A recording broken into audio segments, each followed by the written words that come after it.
Assalamualaikum warahmatullahi wabarakatuh. Apa kabar anak-anak ibu semua? Ibu harap kalian semua dalam keadaan sehat walafiat. Pada kesempatan kali ini kita akan membahas tentang teks eksplanasi. Sebelum kita membahas mengenai teks eksplanasi, berikut disampaikan kompetensi dasar dan tujuan pembelajaran. Yang pertama, menemukan informasi dalam teks eksplanasi. Yang kedua, menentukan ciri-ciri teks eksplanasi. Nah, sebelum kita membahas tentang pengertian teks eksplanasi, ada baiknya kita lihat contoh gambar berikut ini. Gambar apakah ini? Ini, dan ini. Nah, setelah melihat contoh-contoh gambar tersebut, dapat dilihat apa yang terjadi atau peristiwa apa yang terjadi dalam gambar tersebut. Nah, melalui gambar-gambar tersebut, itulah awal terbentuknya teks eksplanasi. Nah, untuk pengertian teks eksplanasi sendiri yaitu teks eksplanasi adalah teks yang berisi tentang proses, mengapa, dan bagaimana suatu peristiwa alam, ilmu pengetahuan, sosial, budaya, dan lainnya bisa terjadi. Nah, peristiwa alam maupun sosial yang terjadi di sekitar kita biasanya selalu mempunyai hubungan sebab akibat dan proses. Kemudian tujuan dari teks eksplanasi itu adalah untuk menjelaskan fenomena yang terjadi dan menjelaskan sebab akibat dari suatu peristiwa. Nah, teks eksplanasi. Nah, berikutnya ciri-ciri teks eksplanasi. Ciri-ciri teks eksplanasi ada 5 bagian. Yang pertama yaitu strukturnya terdiri dari pernyataan umum, urutan sebab akibat, dan interpretasi. Yang kedua, informasi yang dimuat berdasarkan fakta atau bersifat faktual.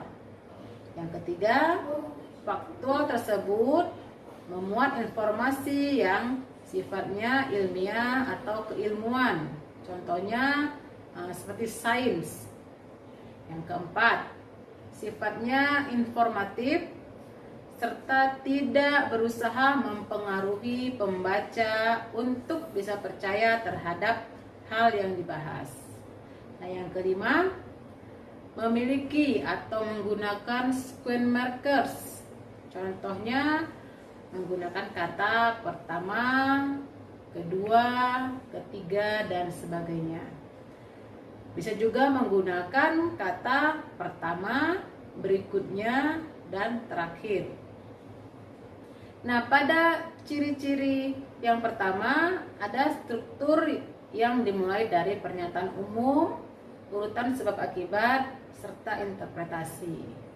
Nah, pada pernyataan umum ini disinilah dibahas mengenai topik yang akan dijelaskan tentang proses-proses terjadinya suatu fenomena. Nah, pada bagian urutan sebab akibat menjelaskan proses terjadinya suatu peristiwa mulai dari awal sampai akhir peristiwa terjadi. Nah, pada bagian interpretasi di sini adalah memuat kesimpulan mengenai topik yang sudah disajikan sebelumnya atau di bagian awal. Nah, kalau informasi yang dimuat berdasarkan fakta yaitu informasi dalam teks eksplanasi memang disajikan sesuai dengan kejadian yang sebenar-benarnya, tidak mengada-ngada atau dibuat-buat. Jadi informasi yang memang disajikan itu berdasarkan misalnya mengenai fenomena alam pelangi. Nah, informasi yang disampaikan adalah memang fakta mengenai pelangi, bukan mengada-ngada dengan menambah-nambahkan kalimat-kalimat lain yang tidak jelas. Nah, yang ketiga, faktualnya itu memuat informasi yang sifatnya ilmiah. Nah, di sini artinya teks eksplanasi itu biasanya menyajikan tentang kejadian atau proses-proses tentang keilmuan atau sains. Contohnya tentang efek rumah kaca, tentang pemanasan global yang bisa diketahui sifat-sifat keilmuannya. Nah, yang keempat, sifatnya informatif. Nah, teks eksplanasi itu memang bersifat informatif karena dia hanya bersifat memberitahu tanpa mengajak atau mempengaruhi pembaca untuk percaya terhadap hal yang disajikan. Jadi hanya informasi saja yang disampaikan tanpa meminta pembaca untuk percaya terhadap hal yang disajikan tersebut. Nah, yang kelima itu bisa menggunakan juga kata sequence markers. Itu tadi urutan-urutan ya, bisa menggunakan kata pertama, kedua, ketiga, dan sebagainya. Nah, pada teks eksplanasi juga terdapat pola pengembangan dalam teks eksplanasi tersebut. Ada dua pola pengembangan teks eksplanasi. Yang pertama, pola pengembangan kronologis. Nah, pada pola pengembangan kronologis ini dijelaskan tentang suatu peristiwa yang saling berhubungan dan disajikan secara berurutan. Nah, pada pola ini biasanya ditandai dengan penggunaan konjungsi, kemudian, setelah itu, selama, saat, selanjutnya, dan sebagainya. Pola pengembangan teks eksplanasi yang kedua yaitu pola pengembangan kausalitas. Nah, kausalitas ini menggunakan sebab akibat. Jadi dalam suatu teks eksplanasi itu terdapat sebab akibat. Nah, di sini memposisikan sebab sebagai gagasan utama dan akibat sebagai gagasan penjelas. Bisa juga sebaliknya, sebab sebagai gagasan penjelas dan akibat sebagai gagasan utama. Nah, berikut ini akan disajikan contoh teks eksplanasi tentang pemanasan global.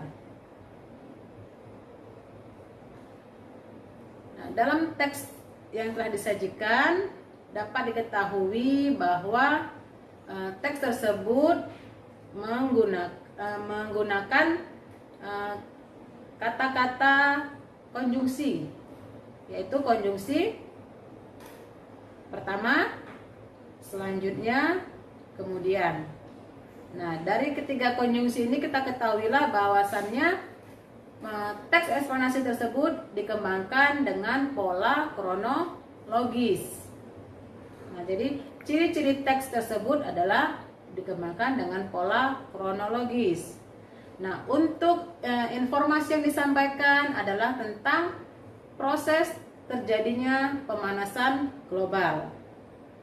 Nah, informasi tentang sains juga di dalamnya ada banyak sekali karena memang pemanasan global adalah peristiwa ilmiah. Jadi tentu saja terdapat banyak sekali kata-kata yang ilmiah atau keilmuan. Nah, jadi sampai di sini penjelasan Ibu mengenai teks eksplanasi. Untuk lebih jelasnya dapat dilihat pada contoh teks, kemudian dianalisis berdasarkan ciri-ciri dan pola pengembangannya. Mudah-mudahan dengan penjelasan dari Ibu, anak-anak Ibu semua dapat memahami dan mengerti tentang teks eksplanasi. Sekian dari Ibu, terima kasih. Assalamualaikum warahmatullahi wabarakatuh.